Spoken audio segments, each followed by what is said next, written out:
Hey guys, welcome to my online सी। मेरा नाम है दिव्यश और गाइस आज के इस वीडियो में हम लोग बात करने वाले हैं कि अगर आपको इंटरनेशनल पेमेंट रिसीव करने हैं अपने पेपाल अकाउंट के अंदर तो किस तरह से जो पेपाल जो फीस चार्ज करता है उसको आप कैसे सेव कर सकते हैं। जी हाँ, तो यहाँ पे जो इंटरनेशनल बिजनेस करते हैं उनके लिए प्रॉब्लम क्या होती है, जब भी वो इंडिया का पेपाल अकाउंट खोलते हैं तो पेपाल मोस्टली यहाँ पे 4% फीस जो है बेसिकली रिकॉर्ड करता है। देखिए मैं आपको एग्जाम्पल ये बताता हूँ कि कैसे होता है। मान लीजिए आपने $65 रिसीव किए तो या $69 रिसीव किए, तो उसमें क्या करता है पेपाल अपना कम से कम 4% प्लस जो भी बेसिकली मार्कअप फीस रहती है उस करेंसी को कन्वर्ट करने के लिए वो चार्ज करके और फिर जो बाकी बचा हुआ अमाउंट होता है वो आपके बैंक अकाउंट के अंदर ट्रांसफर करता है। तो उससे होता है क्या है, मतलब आपकी जो भी अर्निंग है उसमें से 4 से 5% तो मान लो पेपाल खा गया। तो इससे होता क्या है, 4 से 5% का अगर मैं फॉरेन करेंसी के अंदर ट्रांजेक्शन की बात करूं तो एक एक्सपोर्टर को बहुत ज्यादा नुकसान होता है। तो आज की इस वीडियो में मैं बताने वाला हूं कि किस तरीके से आप अपना जो 4% है उसको आसानी से सेव कर सकते हैं या 4% से थोड़ी कम रेट के अंदर आप किस तरह से अवेल कर सकते हैं। वीडियो को शुरू करने से मैं बताना चाहूंगा, अगर आप एक्सपोर्ट का बिजनेस करते हो, अपनी कंपनी को रजिस्टर करवाना चाहते हैं तो आप हमारी वेबसाइट www.myonlinec.in पर विजिट करके अपनी कंपनी जो है रजिस्टर करवा सकते हैं। तो चलिए गाइस वीडियो को शुरू करते हैं। तो गाइस ये जो पॉसिबल है, जो मैंने आपको चीज बताई कि किस तरीके से आप पेपाल का जो है बेसिकली सेव कर सकते हैं फीस, तो वो गाइस जो पॉसिबल है वो है गाइस पॉसिबल है पिंग पोंग के थ्रू। जी हाँ, तो गाइस ये पिंग पोंग क्या है, तो ये पिंग पोंग आप समझ लिए एक पेपाल की तरह ही है, लेकिन ये जो फीस चार्ज करता है ओनली 1% चार्ज करता है। और सबसे अच्छी खास बात क्या है, यहाँ पे आप एक यूएसए का वर्चुअल अकाउंट ओपन कर सकते हैं। तो चलिए पहले मैं पिंग पोंग की बात करता हूँ, फिर उसके बाद मैं पेपाल की बात करूंगा कि वहां पे आपको कैसे कॉन्फ़िगरेशन करनी है। तो गाइस पिंग पोंग में क्या करना है, पिंग पोंग बेसिकली इंडिया में रेगुलेट है आरबीआई के द्वारा।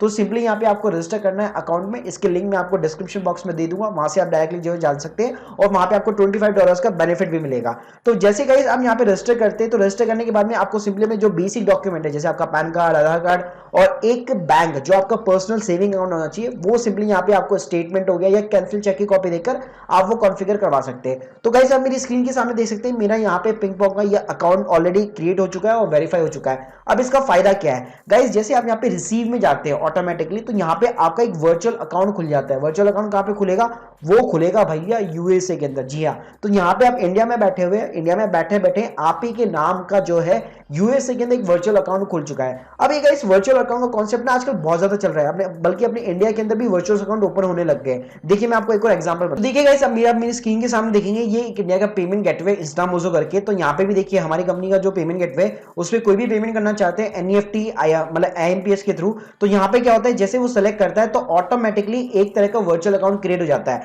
तो गाइस अब होता क्या है इस वर्चुअल अकाउंट के ऊपर, यहाँ पे ये हमेशा एक नया नंबर जनरेट करता है, तो उस अकाउंट के ऊपर जो भी पेमेंट आएगी ऑटोमेटिकली डायरेक्टली हमारे अकाउंट के अंदर इंसर्ट होगी। ये हमारा कोई रियल अकाउंट नंबर नहीं है, ये एक सिंपली वर्चुअल अकाउंट नंबर है, राइट। तो गाइस सिमिलरली कॉन्सेप्ट के ऊपर पिंग पोंग जो है काम करता है। यहाँ पे क्या होता है यूएसए के अंदर आपका एक वर्चुअल अकाउंट ओपन हो जाता है और ये गाइस आपका बेसिकली एक सेविंग तो नहीं, एक चेकिंग अकाउंट होता है जिसके अंदर देखिए यहाँ पे आपको बैंक अकाउंट नंबर मिल जाता है और जैसे अपने यहाँ पे कैसे आईएफएससी कोड चलता है तो वहां पे राउटिंग नंबर चलता है, तो यहाँ पे आपको राउटिंग नंबर मिल जाता है। अब बात करूंगा कि भाई पेपाल को इससे कैसे कॉन्फ़िगर कराना है। तो गाइस इसके लिए सबसे पहले चाहिए आपको एक पेपाल का यूएस अकाउंट। जी हाँ, यूएस अकाउंट क्यों, मैं आपका इसका रीजन बताता हूं।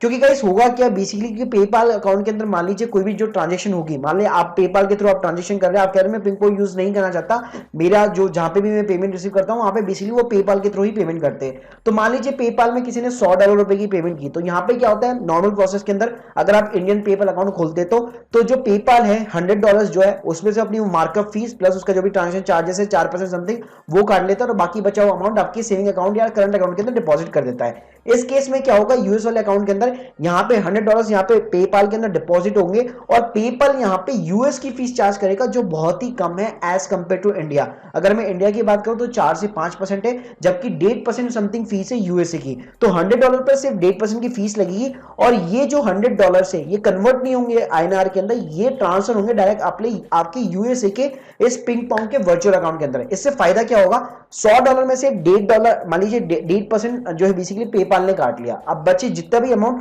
वो डायरेक्टली आपके पिंग पोंग अकाउंट के अंदर ट्रांसफर हो जाएगा। अब पिंग पोंग जो चार्ज करता है वो करता है सिर्फ 1%, तो आपका ओवरऑल 2 से 2.5% सिर्फ यहाँ पे जाता है इंस्टेड ऑफ द 4-5% 6% की जगह। जी हाँ, तो गाइस काफी ज्यादा यहाँ पे सेविंग हो जाती है। अब आपको यूएसए का अकाउंट कैसे खोलना है पेपाल के ऊपर, तो गाइस देखिए आप पेपाल की वेबसाइट पे जाएंगे तो बाय डिफॉल्ट यहाँ पे आईएन लिखा होता है। आपको क्या करना है, सिंपली इसको कन्वर्ट करके यूएस करना है।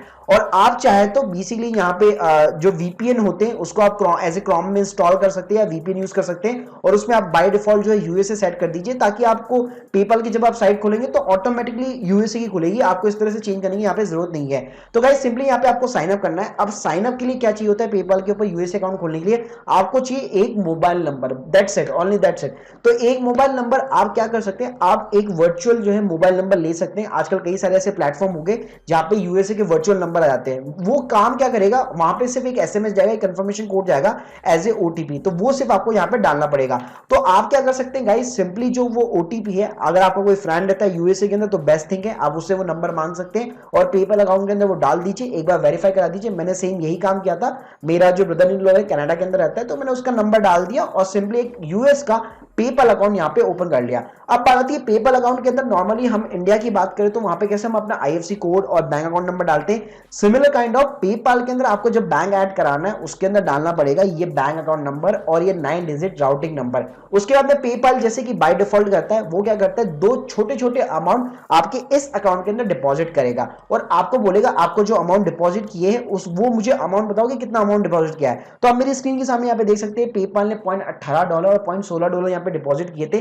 तो जैसे मैं यहाँ पे मैं अपने पेपाल के यूएस अकाउंट के अंदर वो अमाउंट डालूंगा तो ऑटोमेटिकली जो मेरा यूएस वाला पेपाल अकाउंट है वो इस अकाउंट को यहाँ पे एक्सेप्ट कर लेगा। तो अभी क्या होगा, मेरे पेपाल अकाउंट के अंदर जो भी पेमेंट्स आएगी यूएस डॉलर्स के अंदर वो ट्रांसफर होगी मेरे यूएस वाले वर्चुअल अकाउंट के अंदर और फिर वहां से पिंग पॉइंट ट्रांसफर करेगा मेरे जो लोकल करंट अकाउंट है यहाँ पे जयपुर राजस्थान के अंदर। जी हाँ, तो बेसिकली गाइस बिल्कुल सिंपल प्रोसेस है। यहाँ पे सिंपल सा फंडा ये है कि यहाँ पे कन्वर्ट जो है पेपाल नहीं कर रहा, पेपाल आपके यूएस वाले वर्चुअल अकाउंट के अंदर पहले पैसे डाल रहा है और पिंग पॉइंट केवल 1% की फीस के ऊपर चार्ज करके आपका जो भी पैसा बचा हुआ है वो डाल देता है। इससे होता ये है कि आपका ऑलमोस्ट कम से कम 3 से मतलब जो 5-6% जो कट रहा था वो कुल मिला के 2 से 2.5% के समथिंग यहाँ पे रह जाता है। तो काफी ज्यादा आपको यहाँ पे फायदा होता है। और अगर मैं बाकी चार्जेस की बात करूं बेसिकली तो वो वही के वही रहते हैं, तो वहां पे इतना ज्यादा कोई डिफरेंस नहीं होता। तो गाइस आपको होप या आपको ये वीडियो समझ में आ गया होगा, कॉन्सेप्ट समझ में आ गया होगा। मैंने ऑब्वियसली यहाँ पे कुछ लाइव चीजें नहीं दिखाई है आपको, लेकिन एक बार आप टेस्ट कर सकते हैं। मेरा ऑलरेडी अकाउंट खुला हुआ था तो मैं बस अपना एक एक्सपीरियंस शेयर कर रहा था कि जो भी एक्सपोर्टर जो एक्सपोर्ट बिजनेस करते हैं अगर उनको बेसिकली डॉलर्स के ऊपर अपना चार्जिंग फीस वगैरह सेव करनी है तो ये एक तरीका हो गया कि पिंग पोंग अकाउंट के थ्रू अकाउंट खोल के अपने पेपाल को लिंक करा दीजिए और सिंपली जो 4 से 5-6% जो फीस आती है आपकी उसको आप आसानी से सेव कर सकते हैं। So guys hope you like this video, please subscribe our channel. अगर आपकी कोई भी डाउट्स हो कमेंट सेक्शन के अंदर जरूर मेंशन कीजिए। Thank you guys.